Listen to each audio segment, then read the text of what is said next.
नमस्कार। आज हम एक बहुत ही दिलचस्प पुरानी कहानी की पड़ताल करने वाले हैं।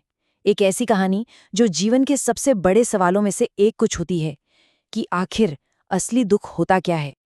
और इस कहानी की शुरुआत होती है एक ऋषि की, एक बड़ी ही अजीब सी रहस्यमयी चुनौती से। एक ऐसा सवाल जो हमें आखिर तक सोचने पर मजबूर कर देगा। तो कहानी का जो हीरो है वो है श्याम, एक नौजवान जिसे लगता था कि भाई उसकी जिंदगी तो दुखों का पहाड़ है पहले से ही। तो श्याम की हालत कुछ ऐसी थी कि वो बहुत ही ज्यादा निराश था। न कोई लक्ष्य, न कोई काम, और ऊपर से परिवार के ताने जो उसे एक बोझ जैसा महसूस कराते थे। मतलब अकेलापन और हताशा उसे अंदर ही अंदर खाए जा रही थी। और बस इसी दुख से छुटकारा पाने की उम्मीद लेकर वो पहुंच गया एक ऋषि के पास। लेकिन ऋषि से उसकी पहली मुलाकात ने तो उसे और भी ज्यादा उलझा दिया। सोचिए, उसने अपना सारा दर्द, अपनी सारी तकलीफें ऋषि के सामने रख दी। और ऋषि ने क्या कहा?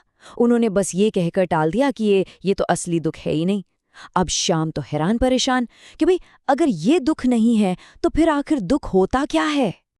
तो चलिए अब देखते हैं शाम के सफर को। वो कैसे अपनी इन परिस्थितियों से निकलने की कोशिश करता है और कैसे वो दुनिया की सफलता के उतार चढ़ाव से गुजरता है। और देखिए श्याम की किस्मत ने क्या जबरदस्त पलटी मारी। अपनी मेहनत के दम पर सिर्फ 2 साल के अंदर वो एक बहुत अमीर व्यापारी बन गया। लेकिन और ज्यादा पाने का जो लालच था उसने उसे गलत रास्ते पर धकेल दिया। और नतीजा, जितनी तेजी से वो ऊपर चढ़ा था ना, उतनी ही तेजी से वो सब कुछ गंवा बैठा। पर यहाँ एक बहुत दिलचस्प बात है। श्याम की बाहरी दुनिया तो पूरी तरह बदल गई, पहले गरीबी फिर अमीरी। लेकिन उसके अंदर की जो बेचैनी थी वो वैसी की वैसी ही रही। जब वो गरीब था तो निराशा उसे खाए जा रही थी, और जब अमीर बना तो चिंता उसे रात रात भर सोने नहीं देती थी। मतलब सुख और शांति तो अभी भी उससे कोसों दूर थे। और पता है, श्याम दोनों बार ऋषि के पास गया।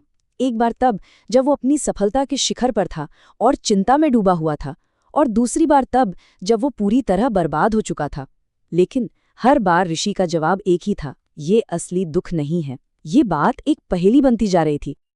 अब जब श्याम ने सब कुछ खो दिया तो उसकी यात्रा एक नया मोड़ लेती है। अब ये बाहरी दुनिया की दौड़ नहीं, बल्कि एक अंदरूनी सफर की शुरुआत थी। तो ऋषि ने उसकी मदद की और श्याम ने फिर से सब कुछ शुरू किया। पर इस बार एक बड़ा फर्क था। इस बार उसने ईमानदारी का रास्ता चुना। उसने एक छोटा सा व्यापार खड़ा किया और जिंदगी में पहली बार उसे सच्चे संतोष का एहसास हुआ। उसे लगा, चलो आखिर शांति का रास्ता मिल ही गया। लेकिन जिंदगी का खेल देखिए, तभी उसे एक ऐसा दर्द मिला जिसे न कोई दौलत कम कर सकती थी, न कोई सफलता। उसके माता पिता का देहांत हो गया, और उस पल उसे एक गहरा एहसास हुआ कि जीवन भर की सारी मेहनत, सारा पैसा, सब कुछ तो यहीं रह जाता है। और उसका वो पाया हुआ संतोष एक झटके में चकनाचूर हो गया। अब इस गहरे दुख ने श्याम को बड़े सवालों के सामने खड़ा कर दिया। वो सोचने लगा कि आखिर इस जिंदगी का मतलब ही क्या है। अगर अंत में सब कुछ यहीं छोड़ के जाना है तो हम यहाँ हैं ही क्यों। और ये सवाल अब उसकी अपनी परेशानियों से बहुत बड़े थे। ये सवाल उसे जीवन के असली मतलब की खोज की तरफ ले गए। तो अब हम कहानी के उस सबसे जरूरी मोड़ पर आते हैं जहां श्याम दुनिया के सारे भ्रमों से परे होकर आखिरी बार ऋषि के पास लौटता है। और इस बार ऋषि ने श्याम के चेहरे पर जो गहरी पीड़ा देखी, उसे देखकर वो समझ गए। उन्होंने आखिरकार उसके दर्द को पहचाना और कहा, आज पहली बार तुम्हारे जीवन में असली दुख आया है। उन्होंने समझाया कि उसकी पिछली सारी मुश्किलें तो बस लक्षण थीं, असली बीमारी तो कुछ और ही है। तो फिर सवाल वही है, आखिर ये असली दुख है क्या? और यहीं पर इस कहानी का पूरा सार सामने आता है। ऋषि बताते हैं कि असली दुख वो नहीं है जो हमारे साथ बाहर होता है। असली दुख है अज्ञानता। मतलब ये न जानना कि हम कौन हैं, हम जो कर रहे हैं वो क्या है, और आखिर हम ये सब कर क्यों रहे हैं। असली पीड़ा बाहरी हालातों में नहीं, बल्कि हमारे अंदर समझ की कमी में छिपी है। तो आइए अब ऋषि के इस ज्ञान को और गहराई से समझते हैं और देखते हैं कि सच्ची शांति का रास्ता क्या है। तो मतलब सबक बिल्कुल साफ है। जिंदगी में गरीबी, अमीरी, सफलता, हार, ये सब तो आते जाते रहेंगे, ये परिस्थितियां हैं।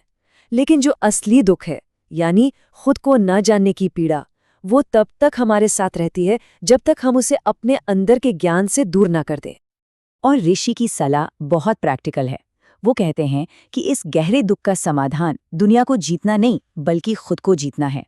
अपनी इच्छाओं को काबू में रखना, उम्मीदें छोड़ देना, अपनी सारी ऊर्जा को अंदर की तरफ मोड़ना और सबसे जरूरी अपने असली स्व को जानना, तभी सच्ची शांति मिल सकती है। तो अंत में ये कहानी हमें एक बहुत ही गहरे सवाल के साथ छोड़ जाती है।